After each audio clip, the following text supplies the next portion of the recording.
So what is doom exactly?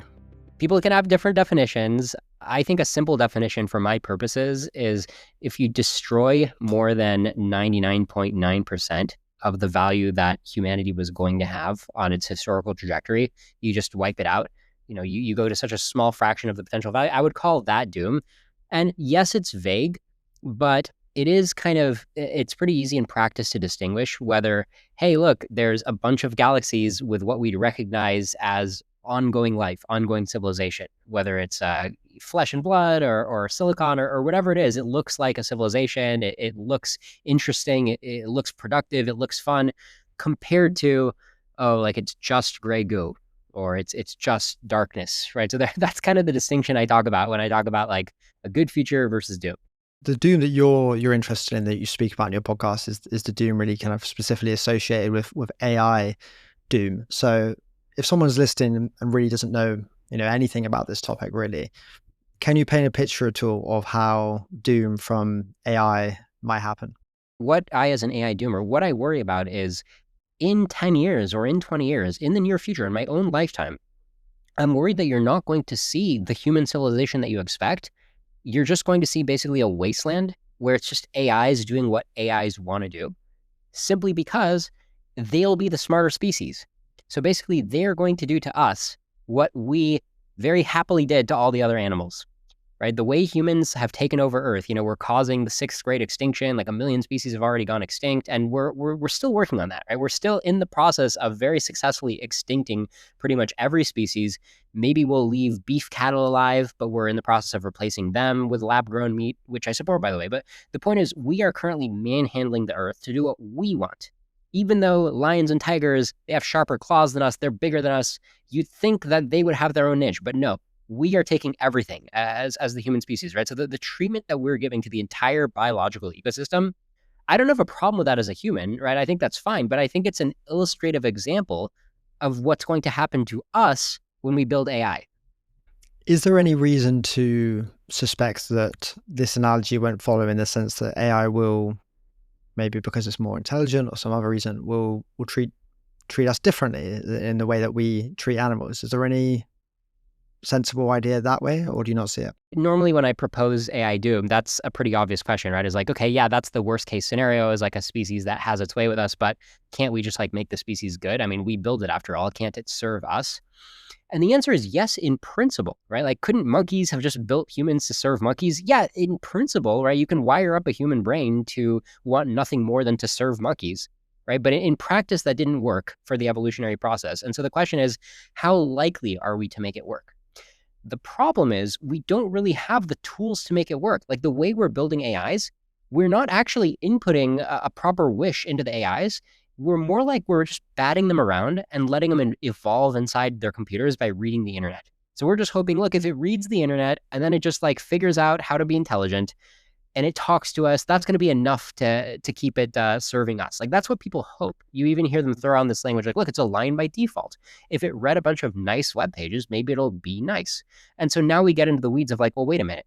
What actually is going to get outputted from this process, right? What kind of mindset, what kind of goals does the actor that comes out of all this, what does it actually want? Because I think there's two steps here. Like the first step is, do you accept the premise that if it's smarter than us, then it can manhandle us and it can have its way with the universe? That's the first premise.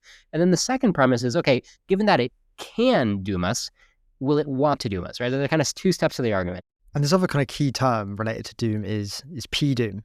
What is P-doom? Yeah, so P means probability, right? So probability of doom. So a lot of us AI doomers, we believe in Bayesian probability, like prediction markets. If you go to a prediction market, you can see there's odds for everything. And you can basically, you can express how likely you think something is in the form of a probability. And then you can give or take odds. So like if I think that something has a 70% chance of happening and I look at a market and the market's saying it's only 55% likely, I might purchase a share in that prediction market. There's basically ways to bet on your probabilities. And Bayesian reasoners like myself, people who believe in Bayesian philosophy, we just think that in order to be a rational person and reason about things coherently, you have to roughly have some idea of the probability of things. You can't just go around saying like, oh, there is no probability. Like the world ending, there's no such thing as the probability of the world ending. Like, no, you have to put some probability of it. I'm not saying you have to know the exact decimal point, right? I'm not saying you have to have a super precise probability, But if you can't tell me the difference between like, oh yeah, there's a 99% chance that humanity will survive for the next million years compared to like, oh no, there's like roughly a 50-50 chance, or like, oh no, there's like a less than 1% chance. Like there's something called the ballpark probabilities. So when we talk about P doom, we're just saying like very roughly, are we talking like no problem, we're totally going to survive, or are we talking like we're almost certainly not going to survive? And as for me, I'm roughly in the middle. So I'm sometimes I say I'm 50%. Sometimes I quote a leader of one of the AI labs who said that he's 10 to 90%. Sometimes I quote Dario Amodei from Anthropic, who says he's 10 to 25% PDoom. There's a lot of smart people who are in this vast middle range. That's definitely not like, oh, we're 99% doomed, but it's also like, oh, don't worry about it, we're not doomed. There's a vast middle range, 10 to 90%, where it's like, we're kind of doomed. Like it seems like we very well might be doomed in our own lifetime. So that's my P doom, is like this middle range of like, hey, we really might be doomed. Can you explain a little bit more about how you go about determining what your P doom is? So what is your P doom roughly, and how do you come up with Yeah, it? it's roughly 50%, but like I said, it's more like 10 to 90%. I think the easiest way to explain it is to be like, look, imagine I told you that my P doom was only 1%. That seems like I'm being stupid, because like, how is it only 1%? Even if you look at nuclear conflicts, right? I mean, we humans, we come close to dooming ourselves all the time. Like the Cold War, there were so many close calls. It's very fascinating to read like Wikipedia's list of nuclear accidents. We literally dropped a bomb where 3 out of 4 of its safeguards, we accidentally dropped it in the US in the Midwest, and it almost went off. But luckily, the last safeguard worked because there was like a 20-volt switch that luckily stayed in the correct position, even though all the other fail safe, like it would have been like a 10 megaton blast, like insane stuff. Like we came very close to nuclear doom, and many different times in the last 50 years. So this idea that humanity can doom ourselves, like it's clearly on the table. It's clearly on the table that AI might go crazy on us, and it might use its intelligence to manhandle us in a way that we don't like. So if I were to tell you a number that's less than 1%, I feel like I'd be failing very bad. And similarly, if I were to tell you a number that's greater than 99%, it's like, really, there are some very smart people who think that we're not doomed. There are some smart people like Robin Hanson who thinks, well, AI is probably going to take over eventually, but it'll be okay because it's our descendant. So just the fact that there's so many smart people disagreeing and having different opinions makes me crazy to say greater than 99%. So I've now given you the argument why it's clearly 1 to 99%. And then it's just a matter, now we're just talking numbers, right? Like, should I push it past 5 or 10%? I would say definitely yes, because of all these different arguments I could tell you. So basically, when you hear a bunch of arguments and all of the arguments sound strong, and they all sound mutually enforcing, and they all sound convergent, like there's a lot of deep principles why there's like many different ways why they're doomed, that tends to push somebody above 5 or 10%. And then on the other side, well, why can't I push past 90%? Well, the obvious argument is like, we don't want to die, right? So there's a lot of humans that are highly motivated not to die. And so far, we've muddled through with nukes. So I have trouble giving a more than 90% chance of doom, just because we're all going to try really hard when we get sufficiently scared. So that's roughly why I end up at 10 to 90%. So you host this great podcast called Doom Debates. What exactly are you trying to achieve with this podcast? Like, how do you think this can maybe help AI safety and risk prevention efforts? So for me, it's very clear that we're doomed, right? So I have a strong position that AI is totally reckless right now to keep developing further. It's like insane. The grownups in the room really ought to shut it down. Problem is, a lot of smart people aren't on the same page as me. So my podcast, Doom Debates, is just systematically saying, okay, let's bring all the smartest people in the room with all the different perspectives of why we're not doomed or why we shouldn't pause AI development, and let's just debate them all. Like it's like a video game, right? Just everybody come at me, tell me why you think we're not doomed. I'll tell you why we are doomed. And my goal with the podcast is that viewers can just watch episode after episode. Okay, this person has a different reason why we're not doomed, but their arguments aren't holding up. This person has a different reason. Their arguments also aren't holding up. Why does everybody have different reasons why we're not doomed that all seem weak? So I'm hoping that it's hard for me to lay out the entire argument why we are doomed. But when you see all the different people trying to argue that we're not, and they're all kind of not seeing big holes in their argument, I hope that will together create a case of like, okay, maybe by the process of elimination of all these bad arguments, maybe we actually are doomed and it's time to act. So that's kind of the approach that I'm taking with Doom Debates. And then higher level, the general strategy, you could call it fear mongering, what I'm doing. I actually think fear mongering is good. And the reason is because we're building mutual knowledge that we're doomed. Mutual knowledge, meaning we need to know, not just that we know we're doomed, but that I need to know, that you know, that I know, that he knows, that everybody knows that we're doomed, or that the majority of people know that we're doomed. The reason it's mutual knowledge is because individuals already suspect that we're doomed. Like if you go to a random person in the world and explain the very basic situation with AI, like it's getting smarter than us, we don't really know how to control it. How does that make you feel? And they'll be like, bad. I don't like it. I would rather stop it. It's like, great. You think that. Most people think that. Most people don't realize that most people think it and think that it's urgent. So I'm just building mutual knowledge. Interesting. So you think a lot of people, if they were to just take a few seconds to hear some arguments and think it through, would actually be already in a, possessing a similar belief to yourself?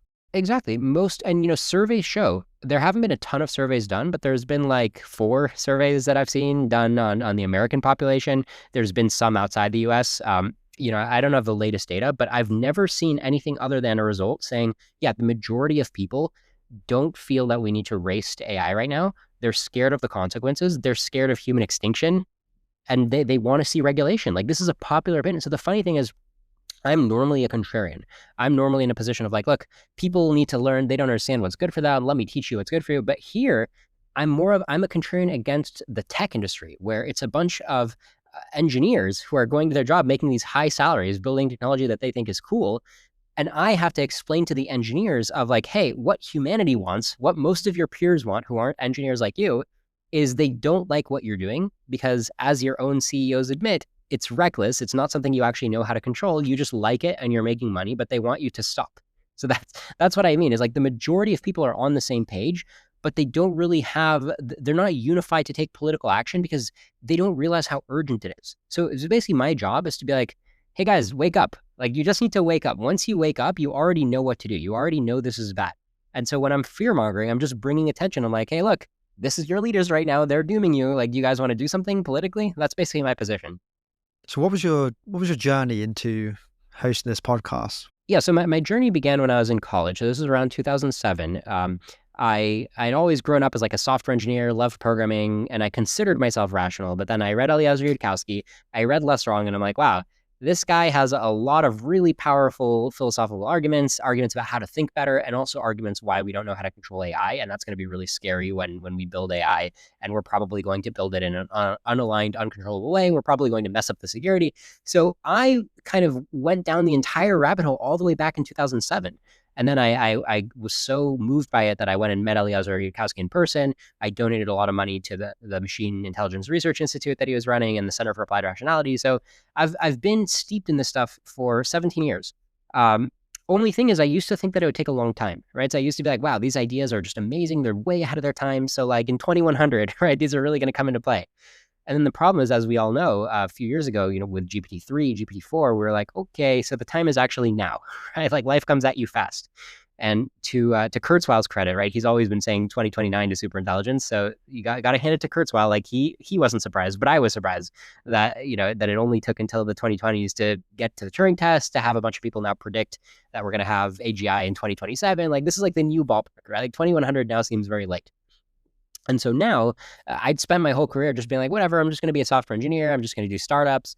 But now I'm like, well, I can't look away from this, right? We're on a conveyor belt that's taking us right to the whirling razor blades, right? Starting another company right now, doing anything where you're just focused on like long-term financial success, it's just crazy. It's like, it's a train wreck happening right now. So in terms of my podcast, I'd built up a following on Twitter. I enjoy tweeting a bunch of stuff, like clips of people saying dumb stuff on podcasts about AI, or people saying smart stuff on podcasts about AI. So I noticed myself spending a lot of time tweeting and building up Twitter followers. And then finally, I was like, look, if I'm spending so much time producing this content, why don't I just maybe I have the stamina to produce episodes of a podcast where it's like me talking and I interview a guest. Like, let's try it. That was basically the threshold I needed to reach, because I'm like, look, podcasts are a lot of work, right? Why would I have the stamina? It's just me noticing how much I was tweeting. I was like, okay, tweeting is a waste of time. Let's convert the same energy to a podcast. And sure enough, I've been doing it for 6 months and I still have the stamina to do it. And I'm having a lot of fun and it's growing. So that's basically been my journey to Doom Debates. Given your concerns and your worries on AI, like how are you doing personally? How do you feel about all this? I feel fine. It's just, people's feelings are mostly just genetic, I think, right? So if somebody has like a predisposition to be depressed, then they'll notice AI and they'll be like, well, I'm depressed because of AI. And they'll be logically correct, but it doesn't really help to be depressed. Whereas, I've been fortunate. I don't suffer from depression. So I have like a decent happiness set point. So every day I wake up and I'm like, yeah, humanity is doomed. That doesn't make me feel too depressed. So, and it just makes me feel like, okay, well, I guess I'll just spend my time working on doom stuff. That's kind of like, I just feel like that's like a good niche for me of stuff I could work. I could produce good content on it.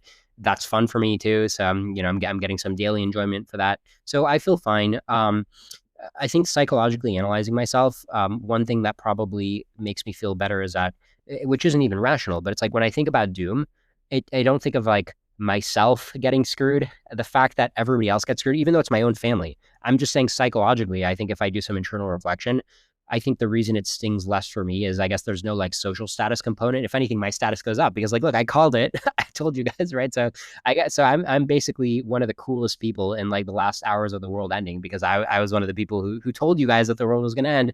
But me and my family living like cavemen, that's not gonna be fun, right? So I'm not saying I want that to happen. I'm just saying intuitively, why am I not literally depressed right now? It's probably like those status dynamics being computed by my subconscious. Yeah, you talked about how your kind of career choice now has been, influenced by your beliefs in AI. Like you've got to do this podcast, you've got to think about this issue. Is there any other aspects of your life that you have changed, given your beliefs about the future, perhaps regarding money Yeah. or any other thing? So the aspects of my life. So number one, I'm not interested in doing another startup or angel investing for the long term. Those are activities that I used to do, right? That used to be fun for me. And now it's just like, what's the point of a long term payoff? Like, it's certainly changed like how I invest because it's more like I don't need to optimize my life for trying to get richer and richer until I retire. If I retire on welfare, like that's still a win for me, like, or if I have like, if I can just keep my current house, that's already a win. Like the fact that I even get to retire at a normal retirement age, right? Which for me would be in like, I don't know, 25 years. Um, that's a huge win, right? So it's totally changing the goalpost for me. Um, the other way to change it is I'm living my life on a 50-50. Like my life is going to branch out. So yes, I'm still saving some for retirement, right? I'm not totally screwing my life. I'm not taking up a smoking habit, right? I'm not doing things that are like terrible for the long term. I'm still exercising. Um, but at the same time, if there's things that I can front load to get more value out of today, then I totally do. So I tend to, I'm spending more today than I otherwise would, for example. I'm saving less. I'm not saving, but I'm saving less. And I'm having kids. I have 3 young kids right now. Um, and the question of whether to have kids, it's definitely weighing on me. Like, what's the point of having kids when a lot of the value of kids is when they grow up, and so that you don't have to like change their diapers all the time, and yet they're not going to have much time to grow up. But I'm really hoping that the 50% good scenario will happen, right? So I'm trying to make a lot of the same preparations as if I was more certain about the good scenario because I think the good scenario might happen. I just think the only way it will happen is if we pay attention to it and actually do something to stop it, which we're not right now, right? So I'm living 2 simultaneous futures right now. It's interesting to hear you then say about 50-50, because I was going to ask again, like, are you 50-50 in the middle? Because you've said a lot on this episode that we're doomed and not like we might be doomed. And I was thinking, are you a little bit more on the side that things will go wrong, but you think you're kind of more in the middle? Is that right? I'm in the middle because look, everything we're doing and almost everything we're doing as a society is we're acting like a society that gets doomed. And it's not because we have like a death wish. It's because a lot is required of us to not be doomed. And we're not stepping up, like not at all. Like we're not even, there's a big checklist of things we would need to do if we wanted to not get doomed. Unfortunately, reality has given us a brutal checklist of things we have to do if we want to not get doomed. And we are barely scratching the surface of the checklist and time is running out. So that's the reason I say we're doomed. Now, I still hold out hope that at some point we'll get sufficiently scared, at some point in the next few days or whatever, however much time we have, we'll suddenly realize like, okay, we got to break out the checklist. Like we got to do all of these things on the checklist, like stop AI, don't, augment human intelligence so that at some point we can align AI. We have enough intelligence to solve the problem because even the smartest humans today are struggling with even knowing what alignment success looks like. So like all these different things we would need to do and like, enforce it properly. Don't have leaders of companies being able to influence the government so much about why they need to build AI. So like all of these different things we would need to do if we wanted to have any chance of succeeding. Maybe we'll start doing them in the future, but like time keeps passing and we're not doing them. So, but when I say there's like a 50% chance that somehow it'll work, it's basically a combination of like, number one, I'm insane and I have no idea what I'm talking about. And like, look at all those guys saying AI is perfectly safe, right? Like, look at Jan LeCun saying there's nothing to worry about. Look at Robin Hansen. Look at Mark Andreessen. All of those guys are smart and I'm stupid, right? So that's part of my 50% probability of how we're going to survive. And another part of the 50% is like, no, I am smart, but society is going to get smart fast enough so that we don't kill ourselves. Like that's That's basically those are basically like the two. And then of course there's a little bit of uncertainty of like, okay, I'm smart, I know what I'm talking about, but like for some reason there's just going to be some big AI winter where like the last part of intelligence for some reason is going to be hard. So there's like a little bit of probability for that. But yeah, I mean that's it. It's not really a good story. Like it's if I just think about how things are going to go, they're probably going to go very badly. Yeah, you mentioned three people there, like Mark Andreessen, Jan LeCun, and Robin Hanson. forgive me, Robin Hanson. If either of these if either of these people did turn out to be correct, that things go fine, things don't go wrong, what would you guess might be the reason that that happens? Is there any argument that ever slightly tempts you to think, you know what, I really think things are looking pretty bad here, but I'm slightly open to this one. This is the kind of strongest counter argument I hear. Well, as I mentioned earlier, they all say different reasons why we're not doomed, right? So they're not even getting their story straight among themselves. The Mark Andreessen argument is the easiest to dismiss because he rejects like very, very basic stuff. Like he rejects the orthogonality thesis, the idea that arbitrarily smart AIs don't necessarily have to be moral. His perspective on that is like, no, they're totally you can talk to them today. They're moral. They respect human values. So I guess he could in principle be right. And arbitrarily smart AIs could totally deeply internalize human values and things go right for that reason. From my perspective, we're fooling ourselves to think that they really get human values just because they're chatting with us about it. But yeah, if Mark Andreessen is right about that, which he certainly doesn't talk like somebody who's studied the issue enough to be right, but if he happens to be right anyway, then great. Then we'll have like this great moral genius AI who's the caretaker of humanity, basically like creating a good God. Great. That is logically possible. Like I said, it doesn't look like that's what we're actually creating, but it maybe in Mark Andreessen's mind it is. And if he's right, then great. I hope he is. If Robin Hanson was right, his perspective is a couple things. He's basically saying, look, there's going to be time. We're going to have plenty of time to see if there's any issues and react to them. And maybe we can even stop building it if we see an issue. Whereas my perspective is like, time? Like, what are you talking about? Like, people are predicting there's like 2 years. Like, where are you seeing all this time? And he's like, no, I'm skeptical about the 2-year prediction. I think it could take 100 years. So like I said, so taking a long time is one way we could potentially not die. And then Jan LeCun, his argument is like, look, people aren't going to allow a dangerous AI to get released. Like, sure, the current architecture would be dangerous, but we're going to have like a different architecture that people will figure out a way to make it controllable before they release it. So he's kind of optimistic about like the process, like the AI building and release process. Whereas from my perspective, it's like, really, the process? Like, we're just recklessly building it and releasing it and hoping it works. I don't really see optimism on the process side. So those are different arguments you can make where you could be more optimistic than me, but like I don't see it. I'm interested, like, who you'd really love to just see have a debate and discuss this more, perhaps with yourself, or perhaps between themselves. And maybe these are some of the kind of techie people we've just mentioned, or maybe it's government leaders, the president, and so on. Like, who do you hope on the world stage now has more of a discussion and an open debate about these issues? Like, who's missing from it? So first of all, I support debate in general. So when I talk about Doom Debates, Doom Debates has a twofold mission, my show Doom Debates. Number one of the mission is raising awareness of AI Doom, because like I said before, we just need to fearmonger. We just need to build mutual knowledge. We don't even have to convince people. We just need to build knowledge. So that's mission number one of Doom Debates is the awareness raising. But to your question, the second part of Doom Debates' mission is to build the social infrastructure for high quality debate. This is surprisingly missing right now. Like you think of modern civilization as like, yes, debate. It's a practice that goes back to the ancient Greeks, right? The Greeks and Romans. Like debate is a respectable enterprise. But if you actually think about it, besides like a presidential debate or an occasional political debate, like when do we actually use debate as a tool in our society? Well, there was the Monk debate in 2023 that brought together Jan LeCun, Max Tegmark, Melanie Mitchell. I think Yoshua Bengio was the fourth one. So once in a while we have a debate. Whereas from my perspective, if you look at somebody like a Mark Andreessen or a Sam Altman and Dario Amodei, Demis Hassabis, all of these AI leaders, right? Satya Nadella from Microsoft, all of these AI leaders, they're always just going on their own friendly podcast, making their own pitch. Why don't they come and debate? Why don't they debate one another? Why don't they debate Eliezer Yudkowsky? Because right now you have a phenomenon of dueling podcasts, right? Everybody just gets to broadcast their own message. Where is the ring? Where do we hash this out? Where do we disagree in a productive way? So Doom Debates, the goal of Doom Debates is that a year from now or whenever we get to an audience of 1 million listeners, right? Because that's the goal, is grow the audience. then people will expect these debates to happen. So I could be the moderator, I could have different guests on, whatever it is, these debates need to happen. And to your question of like, okay, who should debate? Well, right now, I think that the leaders of the AI companies should be made to debate. But I also think people governing policy should be made. We should have policy debates even without involving the AI leaders. Because at the end of the day, the AI leaders are like tobacco company leaders, right? Like it doesn't matter what they think because they're being bad. So if they will never agree that they're being bad, we still just need to regulate anyway because they are being bad, right? Like they need to stop regardless of whether they think they need to stop. So just going back to a couple more questions about yourself. What is it about the way that you think, maybe your personality and so on, that's led you to be the guy doing this? Like, why do you believe you're seeing something that basically no one else in public is really paying attention to or thinking about?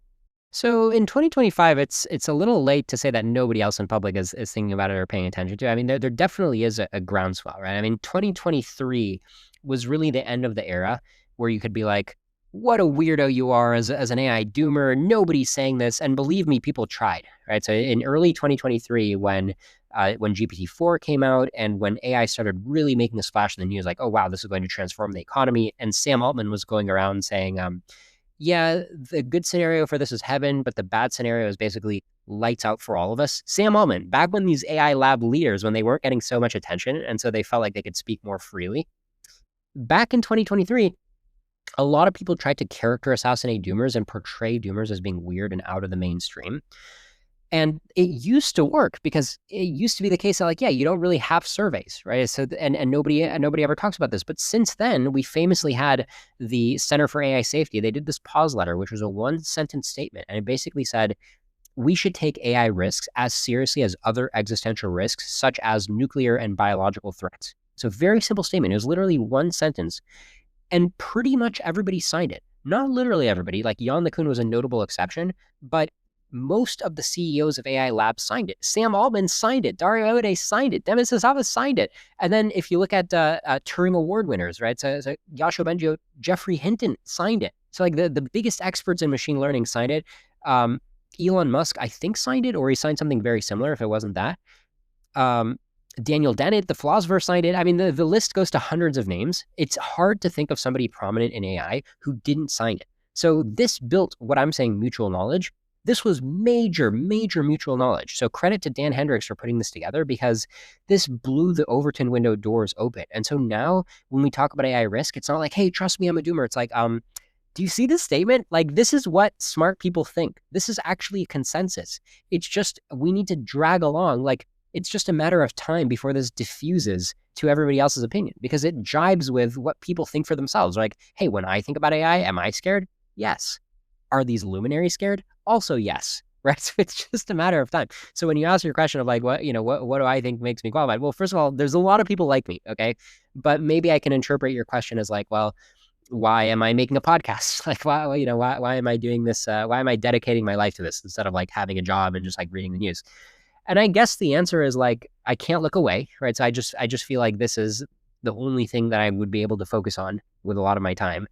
And then the other reason is like, I feel like this is a good fit, right? Like this is where I can combine some of my talents and some of my background, right? It's like, I know about AI Doom. I'm like an entertaining speaker, relatively speaking, right? So a lot of people who are like nerdy like myself and really into technology, they tend to just not be very entertaining speakers. I think I'm on the intersection of being like a pretty entertaining speaker. And so the idea of like doing a show and building attention, I think is a good fit for me.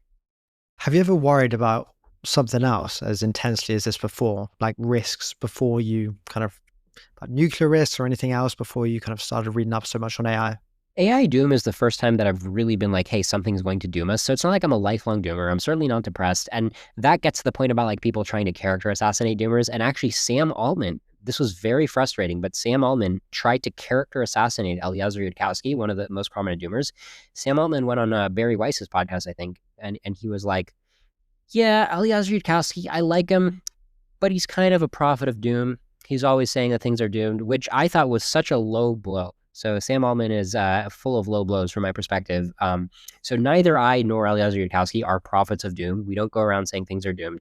If you look at climate change, I think it's important to try to slow global warming, but I don't think it's something that's going to be an existential risk. I think it's manageable. We can pump sulfur into the atmosphere. It's even the worst case scenario of climate change is probably like, okay, we took 10% out of the value of the economy like 100 years from now, right? Which, and 10% is a lot, right? It's like a lot of human lives, but it's just 10%. Nuclear would be, I think, by far the biggest doom risk, right below AI risk. So nuclear, when I think about the chance of nuclear war setting back civilization like 1,000 years, that chance for me is something like 1% per year. So if you add that up over a century, it's like more than 50%. So I do think nuclear doom is very serious, and I am a nuclear doomer. But when you look at AI doom, I'm talking about 50% in like the next 15 years. So that's like 10 times more doomy than nuclear doom. So to your question about like where the doom is, it's like really mostly AI doom, but also some significant nuclear doom. Could you put a P doom on nuclear doom? Yeah, nuclear doom is something like 1% per year. At this rate, in the next century, it might be something like 50%.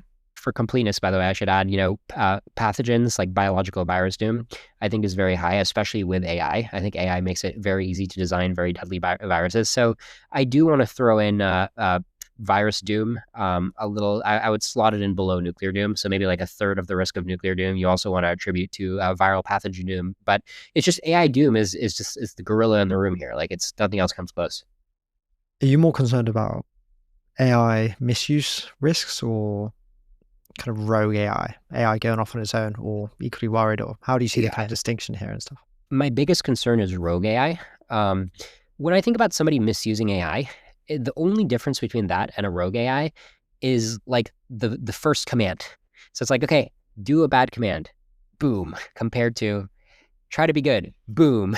Like, the boom is the dangerous part. The fact that we're creating this thing that can do a boom, the fact that we're creating this thing that can go off and extinct us if it has the right trigger, I'm not so concerned about like, oh my God, is there going to be a trigger? The fact that there can be a simple trigger basically means yes. Like, I don't think we're going to avoid setting off a very simple trigger if we build a trigger, if we build a triggerable system. You touched on this a little bit earlier, but it'd be good to hear a bit more about what you think could be done exactly to, significantly reduce the chance of doom. Like, what do we need to see worldwide from governments, from companies, from individuals, maybe from podcasts, from all these kind of different groups to produce a successful outcome? So I think we're very far from a successful outcome. We don't look like the society that's going to have a successful outcome. We would have to make a desperate effort to first of all, have mutual knowledge of like, yes, this is very scary. Yes, you and your loved ones could actually die very soon. So first of all, mutual knowledge. I don't think this can be done without that mutual knowledge of like, hey, we're on the brink here. Like, we're about to lose control. Once we have that mutual knowledge, then I think that reframes everything, because when you have somebody like a Sam Altman or a Dario Amodei saying like, trust us, we're just going to go build the next model and then we're going to make it safe, everybody would then viscerally scream like, stop, step away, right? Like, it's almost a little bit like the disgust reaction you might have if somebody's like, listen, I'm just going to make a human clone. I just want to see what this baby does, which is much safer than AI, but people might have like a visceral reaction of like, stop messing with God, don't touch that, or like whatever it is. Or somebody's like, hey, I'm just going to play with this plutonium right in my lab. It's like, what are you doing? So whatever analogy you want to make, like, we need this shared mutual knowledge that would reframe what everybody's doing. Like, these software engineers going to their job, getting their paycheck. It's like, what are you doing? What are you doing? This is completely insane. Once we have that, then it suggests policies very similar to what we're doing with nukes. Like, okay, this all needs to be regulated. Maybe all the different governments can all collaborate on their own Manhattan projects that are all controlled in a secure data center with like the best practices of how to try to build this with like the best safety engineers. Maybe we can do that. We can compromise and we can do that, as opposed to not developing super intelligent AI at all. But the idea that labs can just develop unilaterally on their own hardware without central oversight, it's just reckless. And that's coming from me. I mean, I lean libertarian. It's not like I want to centralize things. I just think we're building something ridiculously reckless. So total, doing something as intense as the way we lock down nukes, and really more intense, that's roughly what I think we should be doing. And it gets to the limit of what I can personally recommend. Like, I'm not an expert at this stuff. I'm not an expert at how to centralize AI development. I just know whether civilization looks like it's trying to address the problem or not. So I can vaguely point you in the direction of what it looks like to try to address the problem. You said that maybe something similar to nukes being locked down. Can you say any more about that at all, about what you're envisioning should happen to AI? Is this like a banning it? Is this pausing it? Like, what does this involve Yeah, exactly? I basically mean pausing frontier AI development right now. I think it's insane for any AI company or individual or any entity really to be creating a smarter AI than what we already have. I think it's dangerous because, like, do I think in the next year we're going to be doomed? No. But I think the threshold is unknown. It's like we're so, we're skidding, right? There's a slippery slope. I think we're skidding right now. And if I wish I knew exactly how far we could skid before we needed to stop, right? I wish I knew, but nobody knows, right? So it's very possible that the next time that one of these AI companies trains their next model with whatever secret sauce they want to give it, well, the next time they do that, it's possible that you get recursive self-improvement. You get this breakout. It turns into like a virus where the AI is like, oh, you asked me a question, you asked me how to make money for my business. Here, run this script. And then the script is like, yeah, I'm going to copy myself. I'm going to be a virus. The virus is going to be super intelligent. And suddenly you already have no off button.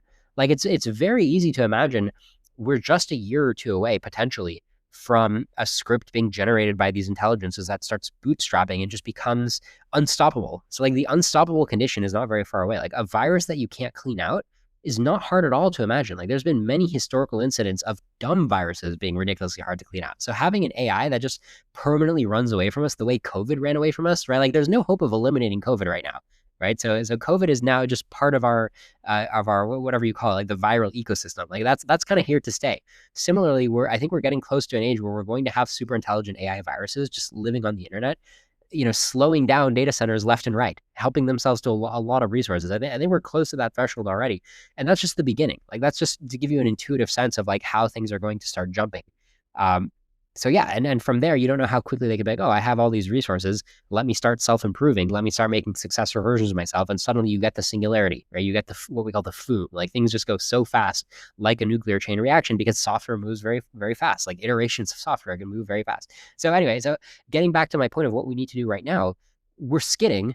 We just need to stop skidding. And if we want to keep skidding, if we want to keep trying to push our luck, let's at least do it in a centralized way with practices that we're actually doing best practices in terms of security. Like it's not connected to the internet for God's sakes, right? Like today, all the different AI training that's happening probably has a short path to the internet. If it's not literally connected to the internet, it's probably realistically has some signals that are connected to the internet, or like some USB drives get plugged in regularly to something that's connected to it. Like even just that, like the most basic kind of stuff, we're not even doing consistently. So basically a centralized project with centralized controls, with a world government, world treaty ability to be like, you're violating the treaty, you can't do this, right? To arrest people, to, as Eliezer Yudkowsky once pointed out, if there's like a rogue data center that's in violation of the treaty, you need to be able to bomb the data center, or you need to be able to somehow, bring the data center to justice. That's the kind of thing I have in mind if we are to have a hope of surviving.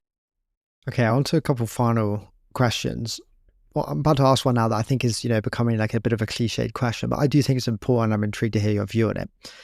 If someone says, well, we need to, perhaps in particular countries, perhaps at a particular company, we need to develop AI before bad actors do. This is the reason we need to do it. What do you think about that? So let's think about the game theory payoff matrix, right? So normally you're like, it's kind of like the prisoner's dilemma. People assert that it's like, well, I'm in the prisoner's dilemma, and like, yes, it's nice if we both cooperate, but I think the other party, let's say China, right? That's the most frequent example. The other party is going to defect. Therefore, I need to defect. The defect equilibrium is going to be better than cooperate defect, and that's why I have to defect. Here's the thing: it's a different payoff matrix. So let's say it's the U.S. versus China. If the U.S. and China both don't build AI, then we hopefully don't get AI doom. If one of us builds AI, we get AI doom. If both of us build AI, that doesn't save us from the AI doom. That just gives us double AI doom. So when people talk about beating China, they're already living under an assumption that there's some significant chance that we're not going to get doomed, and instead things are going to be good. So they're kind of saying like, look, as long as there's a significant chance things are going to be good, let's think about the payoff matrix when things are good. If things are good, then whoever builds good AI is going to be better off. We can't let only China build the good AI. We have to build the good AI. So the whole discussion, in my mind, is irrelevant if there's a very small chance of good AI and a very high chance of building the AI that dooms us. So when people want to have that discussion, to me, it just seems like they're interested, right? That discussion, humans are always gravitating toward discussions where it's like me versus them, right? US versus China. Let's have the slap fight. This is very tempting, right? Any discussion you ever try to have with people always gets derailed toward like, how can I talk about like social fights? right? And by the way, there's a connection between this and character assassinating. So you try to have a discussion about AI doom, very quickly it devolves into a discussion of like, why are doomers like this? Why would they be so pessimistic? Why would they be doomsayers? Right? Because it's just always tempting to derail every discussion and go into like humans fighting other humans. In the case of building AI, it's very tempting to be like, oh, is it going to be a good AI or bad AI? Doesn't matter because China's going to build it and the US is going to build it and who's going to build it first. But it's like, wait.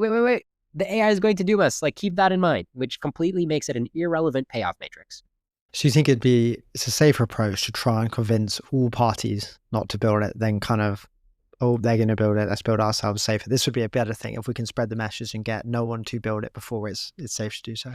Yes, because I just want to point out whenever anybody's talking about a race, they're pre-assuming that there's a prize at the end of the race instead of doom at the end of the race. Now, I'm not saying that that's impossible. There might be a prize, but the whole argument rests on the probability of it being good versus bad. I claim the probability of bad is very, very high right now. And we really need to just focus on the probability of bad rather than just praying that it's good and then having the best strategy if it's good. I'm not convinced by the prayer that it's good. I think it's very clearly bad right now. In the background, I've just been interested in the whole conversation. Is that a photo of Richard Feynman? Yeah, exactly. It's a photo of Richard Feynman. My wife got it for me for my birthday because she knows that I like Feynman. And he was one of the rationalists before the modern rationalist era. So he was a couple generations before the Eliezer Yudkowsky era, basically. And he has a lot of rational insights that he discovered like intuitively and by reading other scientists. And he's really great. I mean, I like to think of modern rationalists as following in the tradition of people like him and E.T. James and Carl Sagan. So I feel like they were like the ancestors of modern rationalists. So I'll ask everyone the same question to finish my episodes, Liron. So last question is, what do you think it means to live a good life? So that is definitely a question, asking that question, that's like the outer alignment problem, right? So if I actually had like, oh, here's a specification for you of a good life, that would solve half of the AI alignment problem because half of the problem is specifying what's a good life. And then the other half of the problem is knowing how to make an AI take the spec and run with it. That's called the inner alignment problem. And actually both of those problems are very unsolved right now. So you're basically saying, hey, Leon, how do you solve the outer alignment problem and specify a good life? We have some threads to go on. So for example, like I think that a good life should have some amount of problem solving to it, some amount where like you have to like, work on something and solve like a puzzle or a challenge, right? And you have like the possibility of failing and then it'll feel good when you succeed. I think that as an ancestral human, right? As somebody who has human values, I think I appreciate that component of things. And then, of course, there's like the sensation of happiness or just like positive sensations, right? Feeling energized, feeling good, right? So whatever qualia is, I think you want to mix that into a good life. Do you want to go all the way to wireheading 24/7? Probably not. So it's pretty funny. I mean, I just listened to a couple podcasts where people ask a similar question of like, what's a good life? And people try to sound profound of like, oh, I don't know. For me, it's like making a contribution. And I'm like, no, man, you just asked for a spec for heaven. Okay. Let's not try to oversimplify the question because it's precisely oversimplifying that question, which is why people underappreciate how screwed we are when the AI becomes super intelligent and then doesn't actually give a crap about what we think is a good life and just like gives us something much worse. Like, oh, you guys said that you liked happiness. Okay, I've now edited your genes so that you just always walk around with a smile all day. Done. It's all done. And then really we're like in cages or whatever. So yeah, I mean, I don't have much to say besides like, here's a bunch of good components. You want some mix of them, and then that'll make your life better rather than worse. Okay, I'm getting from you. This is a tricky question then. Yeah, exactly. It's definitely a very tricky question, and unfortunately, we're about to run out of time to solve it before the AI is just going to then decide what it thinks is a good life or what it thinks is a good universe, and that will be that. Appreciate the honesty on that question. Yeah, Liron, thanks so much for taking the time to speak and been enjoying your podcast. So good luck with it and good luck with your efforts to bringing about a safer future. Appreciate your time today. Yeah, Joe, appreciate you as well. Thanks for doing this. I hope you enjoyed today's interview. If you did, please support the channel by hitting the subscribe button below. See you next time.